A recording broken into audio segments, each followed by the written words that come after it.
오늘 아침 하나님께서 우리에게 주시는 말씀은 창세기 3장 17절로 19절 말씀입니다.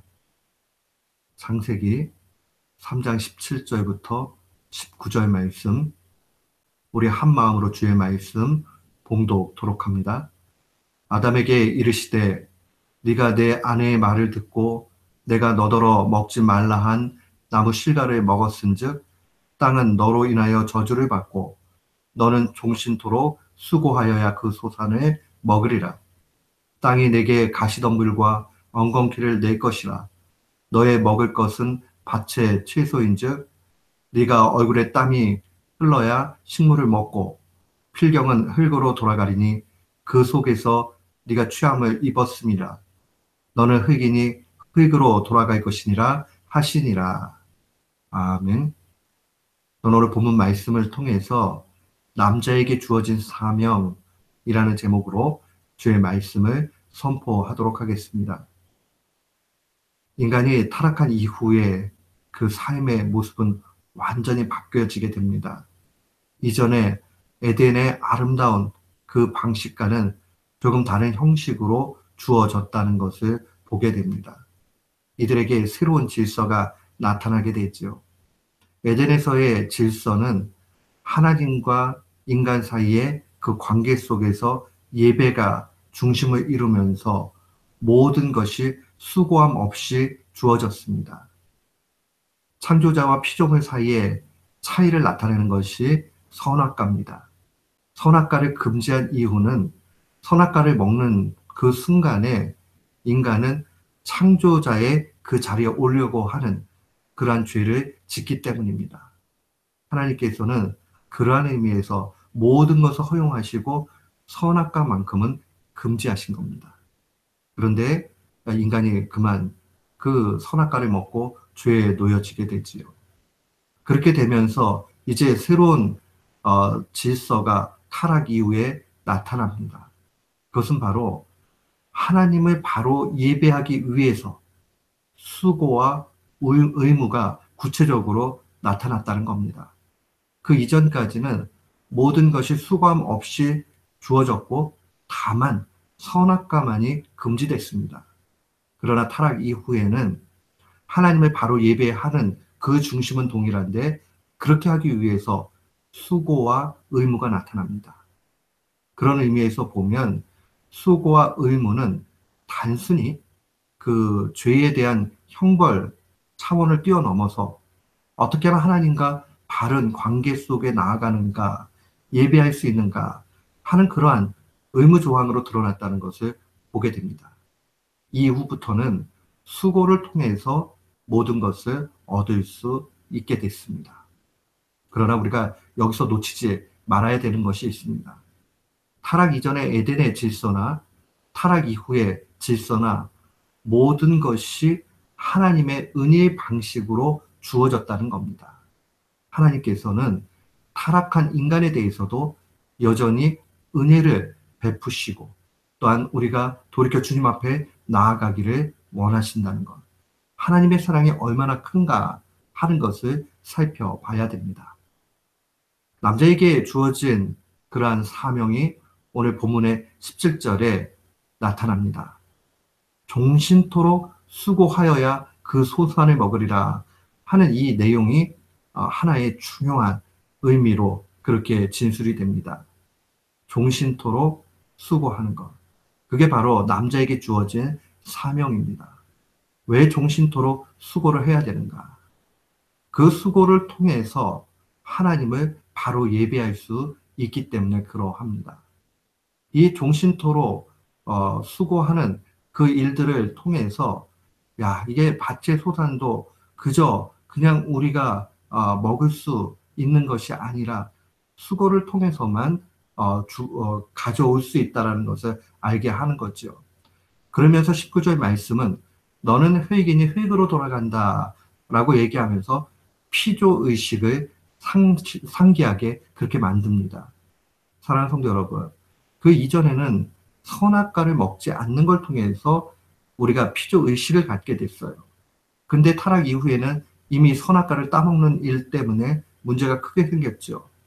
그러니까 하나님께서 이제 노동이라는 것, 종신토록 수고하는 걸 통해서 우리는 피조물일 수밖에 없음을 보이는 겁니다.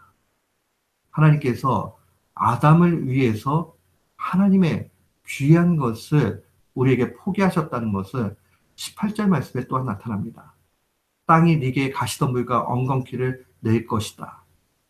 가시덤불과 엉겅퀴는 어, 그 다른 작물들이 온전히 자라지 못하도록 방해하는 요소입니다. 땅의 아름다움을 하나님께서 주셨는데 거기에 그 아름다움을 파괴하는 그러한 요소로 가시덤불과 엉겅퀴가 드러납니다. 이것을 걷어내야지만이 경작이 가능합니다. 하나님께서 이러한 그 창조의 일부분의 손상을 통해서도 우리를 위해서 은혜를 베풀고 계신다는 겁니다. 사랑하는 성도 여러분, 우리는 이 사실을 바라보면서 하나님의 사랑이 얼마나 큰가 하는 것을 기억해야 됩니다. 하나님이 화가 나신다고 또 죄된 인간들을 향해서 분노하신다면 아마 세상에 남을 사람은 아무도 없고 불바다가 늘 될 것입니다. 하나님은 오래 참고 회개하기를 기다리고 그 가운데 여전한 사랑으로 은혜를 베풀고 계신다는 겁니다.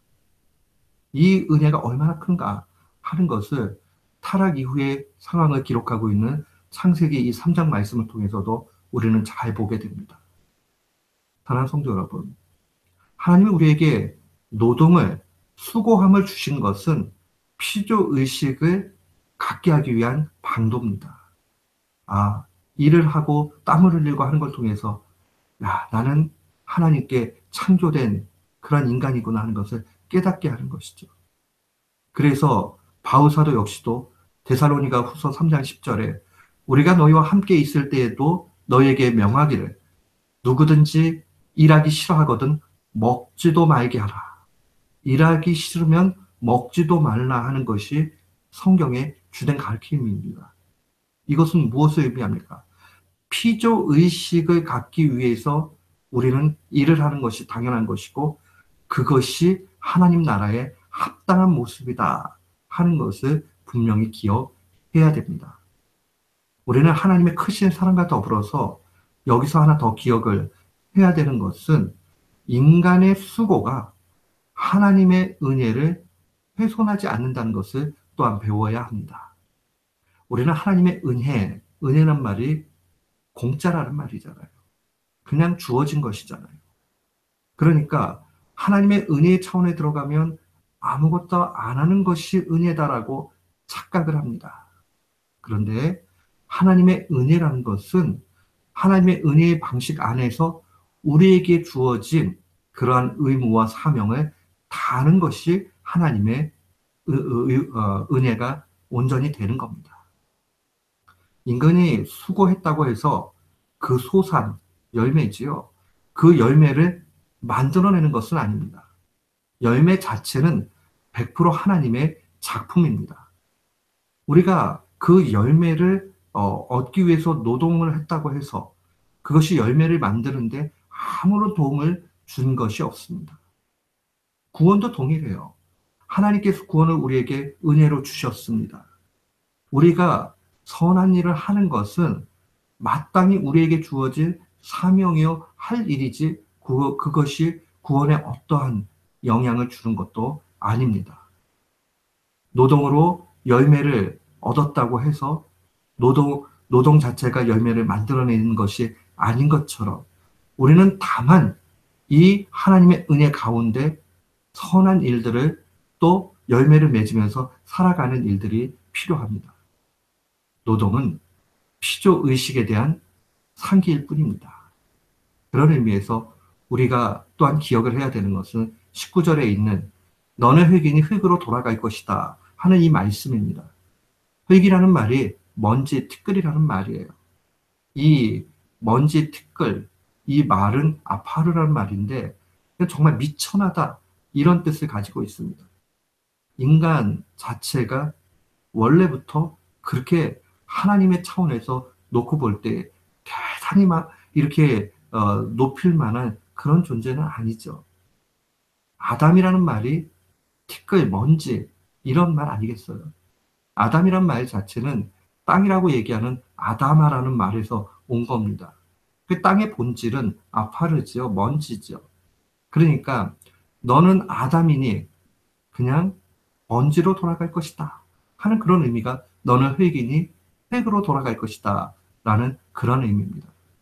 노동을 하면서 하나님이 우리에게 요구하시는 것은 너는 피조물이라는 사실을 잊지 말라 하는 것을 계속적으로 알려주시는 겁니다. 사랑하는 성도 여러분, 오늘 우리는 또한 우리의 삶의 터전에 가서 일을 할 것입니다. 일을 할 때마다 두 가지 기억해야 됩니다. 하나님의 은혜와 사랑이 얼마나 큰가 하는 그의 사랑을 분명히 기억해야 됩니다.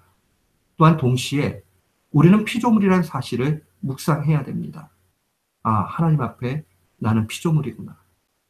우리가 만약에 우리의 일을 열심히 하지 않는다면 그것은 하나님의 은혜에 대한 정말 어, 불순종, 또 온전치 못한 믿음의 모습이요. 동시에 우리가 피조물이라는 사실을 잃어버리는 것이라는 것을 기억해야 됩니다. 피조의식을 가지고 있고 하나님의 사랑을 깨닫는 사람은 매사에 자기에 맡겨진 사명에 최선을 다하고 종신토록 땀을 흘리며 나아가는 겁니다. 이것은 저주가 아닙니다. 하나님께서 우리에게 새로운 은혜의 방식을 또한 주시는 겁니다. 그러니 노동을, 또 우리의 하는 일을 귀히 여기고 땀을 흘리는 것을 값지게 여겨야 됩니다. 오늘 이 사실을 기억하면서 날마다 승리하는 귀한 교우들 되시기를 주님의 이름으로 축원합니다. 아멘.